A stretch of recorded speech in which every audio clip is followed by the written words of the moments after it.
Hello दोस्तों, आज सुबह भी मैं ट्रेन से ही उठता हूँ और नींद उठ जाने के बाद मैं बाहर देखता हूँ तो पूरा का पूरा फॉग का माहौल है। पर इधर जो है इतना ठंडा नहीं है। पर हमारा जो करापुट इलाका है उसमें रेलवे ट्रैक को देख रहा था। मुझे लाइफ में पहली बार इतना दूर जाने का मौका मिला है दोस्तों। आज हमें कोरापुट स्टेशन की ओर से होते हुए जाना है और जयपुर स्टेशन के बाद हमको सीधा घर नहीं जाना है। हमारा प्लान कुछ बदल गया है क्योंकि हमें जाना है दंतेवाड़ा पे, इसलिए हमको जाना पड़ेगा जगदलपुर। तो जगदलपुर जाने के बाद हमको नेचर से मुझे बहुत पीसफुल लगता है दोस्तों, इसलिए मैं नेचर को एंजॉय कर रहा था। जिंदगी में पहली बार मैं ट्रेन चढ़ा हूँ दोस्तों और वीडियो तो बनता ही है। मेरे पास हमारे नवरंगपुर के लोग भी बैठे हुए थे और उनसे थोड़ा बातचीत भी मैं कर लेता हूं दोस्तों।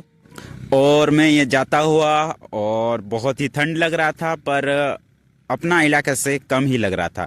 और कुछ देर जाने के बाद एक स्टेशन पे रुक जाता है और हम वेट किए थे करापुट स्टेशन को, क्योंकि करापुट स्टेशन के बाद जयपुर आएगा। और एक सुरंग आया था दोस्तों और इसके बाद मैं देखता हूं तो लोग जो थे वो थोड़ा कम थे। आज कोरापुट स्टेशन में पहुंचने के बाद हम थोड़ा बाहर आए और देखे तो कोरापुट स्टेशन पहुंच चुका है। और इसके बाद हम फिर से निकल पड़ते हैं जयपुर स्टेशन की ओर।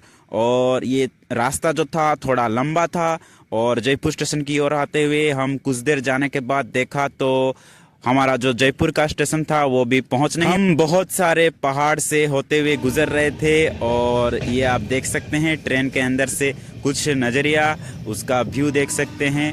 अब टाइम जो है वो 8-9 बजने ही वाला था दोस्तों। हमारा जो ट्रेन का टाइमिंग जो था वो 9:30 बजे जयपुर पहुंचा देगा। तो इधर बाहर से भी बहुत सारे लोग थे जो कि कंस्ट्रक्शन का काम कर रहे थे, अलग अलग ट्रैक बना रहे थे, उनको भी हमने देखा और वो ट्रैक बनाने में ही अपना टाइम खर्चा कर रहे थे, ये आप देख सकते हैं। और एक सुरंग आ जाता है दोस्तों और सुरंग की ओर से होते हुए हम कुछ देर जाने के बाद जयपुर स्टेशन में ज़्यादातर लोग जो थे वो अपना सामान सब बांध कर जा रहे थे दोस्तों। और सिर्फ जगदलपुर जाने के लिए बहुत ही कम लोग थे दोस्तों, जिनमें हम भी शामिल थे।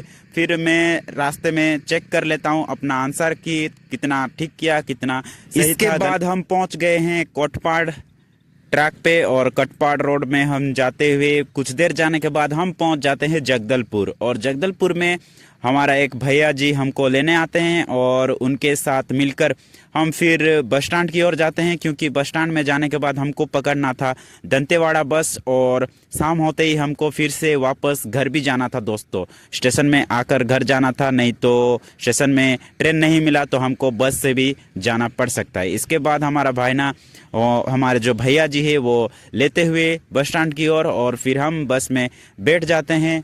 ये जो बस है दोस्तों ये छत्तीसगढ़ का बस और उड़ीसा का बस में थोड़ा अंतर है, और जो कि आप देख सकते हैं। और मैं वो अंतर देख रहा था, ये जो थोड़ा खिड़की जो होता है वो इसके ऊपर थोड़ा बहुत ऊपर होता है दोस्तों।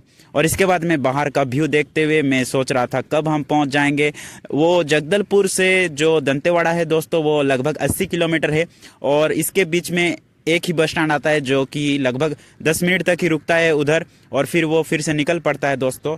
दंतेवाड़ा में दंतेश्वरी माँ का दर्शन करने के बाद हम फिर शाम में निकल पड़ते हैं बस स्टैंड की ओर। और हमारा जो बस था वो नहीं आ रहा था, पूछ रहे थे, और वो लगभग 9 बजे आया दोस्तों। और हमको बोरीगुमा हम पहले पहुंचे और इसके बाद देखा तो चारों तरफ अंधेरा ही अंधेरा, हमको बस भी नहीं मिल रहा था और बहुत ही मुश्किल से नवरंगपुर का बस मिला। हमारे रिलेटिव्स गए हुए थे पिकनिक, उनके साथ हम फिर चल पड़ते हैं और कुछ देर जाने के बाद हम भी पहुंच जाते हैं घर पर। और आके मैं खा लेता हूँ कुछ और फिर मैं चाय पी लेता हूँ दोस्तों। अगर मैं आपको ये 3 दिन की जर्नी बताऊं तो हम पहले निकले नवरंगपुर के जयपुर में बस की ओर से बस से गए, और इसके बाद जयपुर से हम भुवनेश्वर गए सीधा ट्रेन में, और भुवनेश्वर से हम छत्तीसगढ़ पर गए वो भी ट्रेन से गए, और छत्तीसगढ़ से दंतेवाड़ा जो गए हो वो हम बस से गए दोस्तों। और दंतेवाड़ा से हम फिर से बोरीगुमा में आए, जो मुश्किल से रात के वक्त आए थे, और इसके बाद बोरीगुमा से नवरंगपुर वो भी बस में आए दोस्तों।